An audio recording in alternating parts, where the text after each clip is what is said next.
భారత communist party CPI సహాయక కార్యదర్శి లక్ష్మీనారాయణ ఆధ్వర్యంలో పంట ముంపు భూముల్ని పరిశీలన చేయడం జరిగింది. ఈ సందర్భంగా భారత కమ్యూనిస్టు పార్టీ సిపిఐ పెనగలూరు మండల కార్యదర్శి గానుగపెంట ఆదినారాయణ మాట్లాడారు. నిరుపేదలైనటువంటి దళితులు కూలీనాలి చేసుకుంటూ వచ్చిన డబ్బులతో అప్పులు చేసి భూమిలో వరి పంట, సజ్జ, రాగి ఇతర పంటలు సాగు చేయగా అకాల వర్షాల కారణంగా రాత్రికి రాత్రే సోమశిల బ్యాక్ వాటర్ రావడం వల్ల చేతికి వచ్చిన పంట దాదాపు 40 ఎకరాల పైచులకు నీట మునగడంతో రైతులు ఏం చేయాలో తెలియని పరిస్థితిలో బిక్కుబిక్కుమంటున్నారు. చేసిన అప్పులకు వడ్డీలు కూడా కట్టలేని పరిస్థితిలో ఉన్నటువంటి రైతాంగాన్ని ప్రభుత్వం ఆదుకొని వారికి కనీసం ఎకరాకు 30,000 రూపాయలు పంట నష్టపరిహారం ఇచ్చి ఆ రైతుల్ని ప్రభుత్వం ఆదుకోవాలని భారత కమ్యూనిస్టు పార్టీ సిపిఐగా డిమాండ్ చేస్తున్నాం.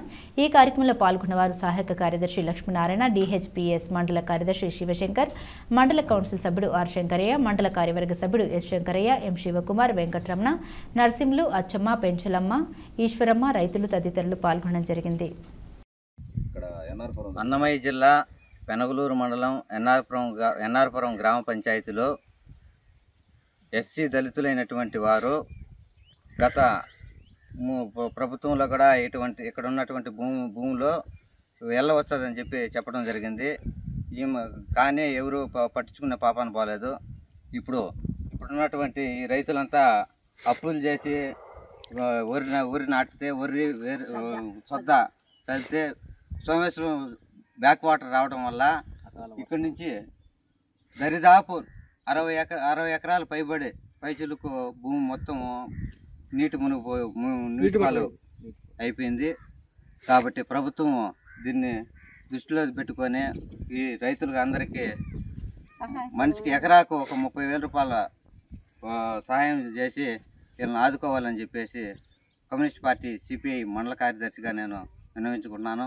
అదేవిధంగా జిల్లా కలెక్టర్ కూడా దీన్ని దృష్టిలో తీసుకొని గతంలో ఇంకెప్పుడైనా కానీ వచ్చిన ఇక్కడ భూములు అన్నీ మునిగే పరిస్థితి ఉంది. కాబట్టి బ్యాక్ వాటర్ వల్ల వీళ్ళకు ఆ భూములకు కూడా అమౌంట్ ఏదన్నా డబ్బులు ఇచ్చేసి గవర్నమెంట్ ఈ భూములను స్వాధీనం చేసుకొని వీళ్ళకు రైతులందరినీ ఆదుకోవాలని చెప్పేసి రైతాంగాన్ని ఆదుకుంటే తప్ప రైతులు నిలబడే పరిస్థితి లేదు. ఎందుకంటే ఇక్కడ ఎప్పుడు వర్షం వచ్చాదో తెలియదు. అకాల వర్షాలు వచ్చాయంటే అంతకుముందు అంటే ఇక్కడ అన్నమయ్య డ్యామ్ ఉండటం వల్ల కొన్ని విషయాల్లో నీళ్లు ఎప్పుడు వచ్చాయనేది మనకు ఒక టార్గెట్ ఉండింది.